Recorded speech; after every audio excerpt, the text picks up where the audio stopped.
On one hand, there's traditional breeding where we take two similar organisms and we breed them to produce an offspring with a designated trait. On the other hand, we have genetic engineering where we take one organism, manually take the genes of one and transfer to the other. Over 60 countries have banned GMOs, however the United States have not and has approved GMOs due to the corporations that have been profiting off of them. We will focus on the farmers, the consumers, and the environment. We have chosen genetically modified organisms as a relevant topic for ethical debate because there is a world hunger crisis, and both developed and developing nations have reported issues related to hunger, and GMO farming offers a solution. Crops grown from GMO seeds are promised to have greater output and greater yields, as well as being more easy for farmers to grow. Unfortunately, there is a controversy over their safety. Many countries choose to outlaw them, while the U.S. has chosen the Food and Drug Administration has classified them as generally recognized as safe. The four-way test, it asks if it is the truth. The commonly misheld truth is that GMOs produce more yields of crops than non-GMO counterparts, but that is not necessarily true.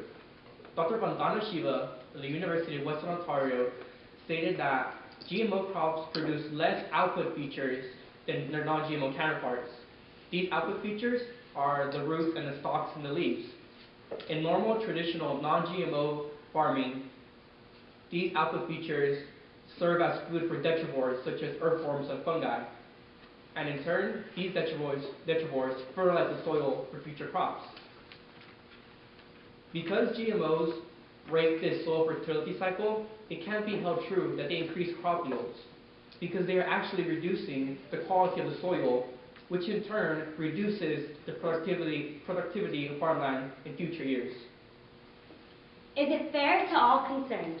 The European Union, Russia, China, and Australia have all banned some GMOs, required labeling of all GMOs, and called GMOs potentially dangerous.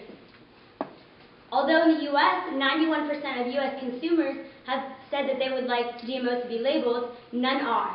It is unfair to U.S. consumers because they are not made aware that the food that they eat will be potentially dangerous. Does it build goodwill and better friendships? A good relationship between GMO companies and farmers should allow both to prosper economically and operate under environmentally sound means. When you want to grow GMO crops from genetically modified seeds, such as those produced by Monsanto, who holds the largest corporate share and also produces the most patents for seeds, there is a significant economic commitment because seeds must be bought after each growing season, because under patent law they're not allowed to be reused. This is fine for industrialized farmers who have the means to ensure consistent output, but for rural and farmers in unindustrialized countries who aren't as successful at having consistent outputs, this could cause great economic strain and even failure. There's also the worry about weed control. Roundup is a commonly used herbicide produced by Monsanto, specifically designed for their seeds, which are only resistant to Roundup. This means that the farmers have no choice other than to use Roundup, and the presence of Roundup-resistant weeds has made it harder for farmers to manage weeds as opposed to the GM promise of it being easier. This means they have to purchase more Roundup and use greater than the recommended dosage, which could cause economic damage. The last part of the rotary four-way test is whether it's beneficial to all concerned. So in 1990s, there was a line of genetically engineered soybeans which were modified using the proteins of the Brazilian nut. Even though it was beneficial to some due to the increased nutritional content, it wasn't beneficial to all. In the 1996 study, we found that the people who were allergic to the nuts were also allergic to soybeans due to the genetic modification of the soybean. This shows that we did not pass the rotary four-way test since it's detrimental to consumers' health and is not positive. Our main solution to this issue is to allow for impartial, third-party, peer-reviewed research that is unprohibited by genetically modified organism lobbyists, so that we can better understand the long-term effects of genetically modified crops to both environmental and human health. Thank you.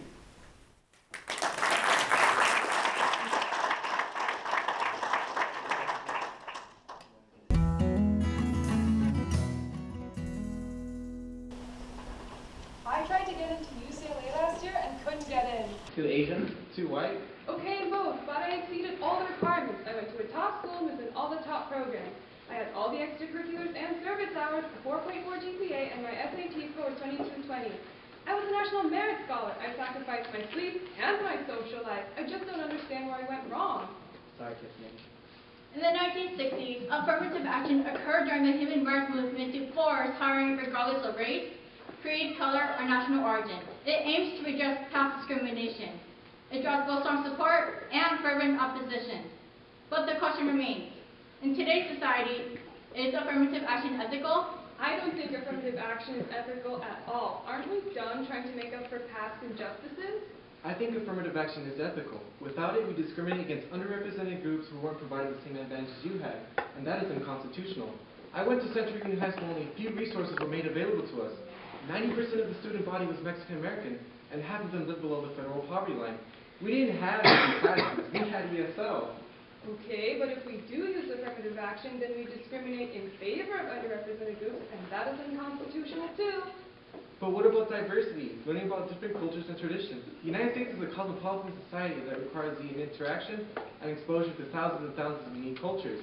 Without diversity, how would we develop different points of view? Isn't that what enriching college and life experience is all about? Admission policies before 1970 routinely rejected African American, Jewish, Catholic, and female applicants on account of their race, gender, or religion. After affirmative action was implemented, it greatly benefited minorities in reaching high level of education. It seems to me affirmative action is fair to all concerned and beneficial to all concerned. It also builds goodwill and better friendships. Okay, but that was then. Is affirmative action still necessary today? Blacks and Hispanics have made great strides integrating themselves into the middle class. So which one is it? Are we less qualified, or are we equal because we're in the middle class now? You can't have it both ways. Choose a side. Okay, I guess you may have a point. Colleges should represent the communities it serves because it is the taxpayers' dollars that are going to support education. But if we continue to implement affirmative action as it stands, then it will only create animosity and tension when it should be building goodwill and better friendships. Whoa. Shouldn't those who pay more taxes have more access? Oh, Daniel, this is a democracy. We have a government that protects all citizens created equal, remember?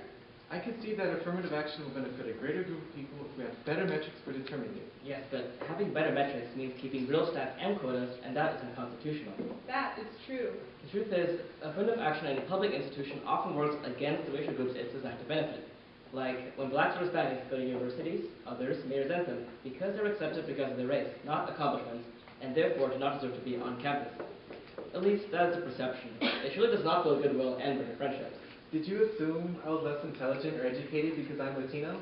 Well, I'm just playing. I mean, in general. Just because it may be harder for us, that doesn't justify doing away with affirmative action. After all, if we chose not to desegregate schools because of tensions that would rise, we would still be living in a society where blacks attended different and inferior schools and workplaces than their white counterparts. Exposure to a larger demographic is definitely good. Like I have friends like you now, David. It does build goodwill and better friendships. Besides, it's impossible to determine which students, if any, were admitted because of race, because such records are simply not kept. It's a catch-22. If the program did define a clear target and measure and record its progress, then it really would be an unconstitutional quota as defined by the courts.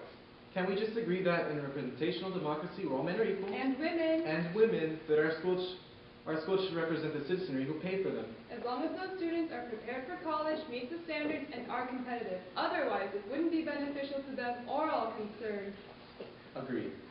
The agreement is that some form of affirmative action in public institutions is ethical. However, it should take into consideration local and regional demographics, socioeconomic groups, and only be applied to students who are on par academically. This will be a truthful way of creating a diverse community of scholars. This will make an institution that is fair for all concerned, building goodwill and better friendships, and being beneficial to all concerned. And that's the truth. I'm sure glad I didn't go to UCLA. I wouldn't have met any of you guys. I'm where I meant to be. But grad school, that's a different story. I heard Stanford has a great business program. I might apply to Stanford as well. Maybe I'll see you there. Oh, God.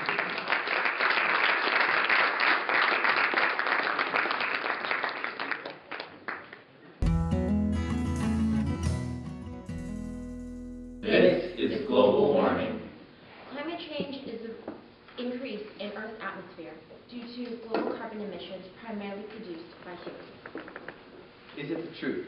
According to the Intergovernmental Panel on Climate Change, they can state with 95% certainty that humans are responsible for global warming in the past century. Is it fair? I'm Holly Humanist, and I'm here to tell you that global warming is not fair, primarily due to the fact that developed nations disproportionately contribute to global climate change, but those who are adversely affected are developing nations. The Industrial Revolution has made developed countries global hegemony, but not without a cost. Remember, the United States created 24% of contributions of global emissions. However, it was followed directly by China with 11%. Last month, the Earth was increased with 2 degrees Celsius, and nations around the world have come to conclude that if Earth were to be 2 degrees Celsius warmer, it could not sustain its operations in this weather. It also causes violent conflicts. The UN last year designated climate change as a threat to human security. We as developed nations must unite and come together and create green innovation and sustainable ways to bring an end to climate change.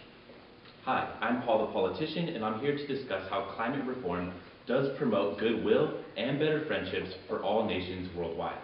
One of the most historically polarizing questions posed in regards to climate change is whether global unification can be accomplished in order to achieve comprehensive and effective means in combating this epidemic. However, last winter, the answer to this question was achieved by nations at the 2015 UN Conference on Climate Change, where the participating nations agreed to the Paris Agreement. This agreement was symbolic of a global consensus that global warming does not only exist, but that it requires comprehensive and collectivized action on behalf of all nations in order to effectively mitigate this epidemic. The Paris Agreement also represents global recognition that developing countries are disproportionately impacted in responding to the ill effects of climate change, and also exists as a pledge by developed nations, such as the United States, to assist the developing nations in responding to the effects of climate change. In this way, climate reform does promote goodwill and better friendships worldwide. Hi, I'm Eric the Economist, and I'll be answering the question, is it beneficial to all concerned? The answer is no. The status quo is not beneficial to all concerned. To put it in economic terms, the United States is predicted to spend $1.9 trillion a year due to climate change. This includes $422 billion due to increased hurricanes, $360 billion due to misplaced real estate due to rising sea levels, $141 billion due to rising energy demands, and $950 billion to meet water scarcity. Hi, I'm Stephen the Scientist.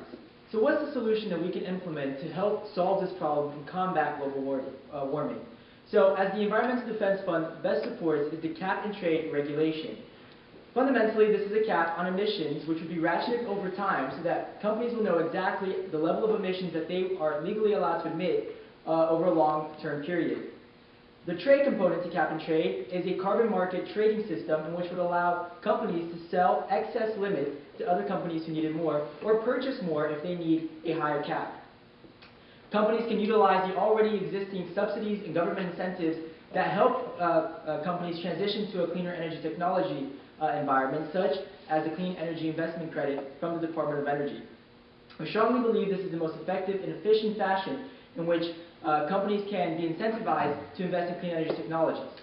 Now, there are opponents to cap and trade which believe that clean energy or the cap and trade is unfair to companies that are still developing, as the developed world already had the opportunity to develop in a very cheap and efficient manner with fossil fuels. But a recent MIT study has shown that cap and trade actually in the long run is beneficial to these developing nations as well, as it shows that through the incentives of investing in clean energy technology from the developed world, that will trickle down into the developing nations, and they will begin to also profit off having lower greenhouse gas emissions from their industries and being able to sell their caps in the carbon trading environment, helping increase profits to further invest in cleaner energies. Now, we've went over how this is an issue that concerns all, how the solution will be fair to all concerned, and is the best possible solution to solve this worldwide problem. Stop global warming.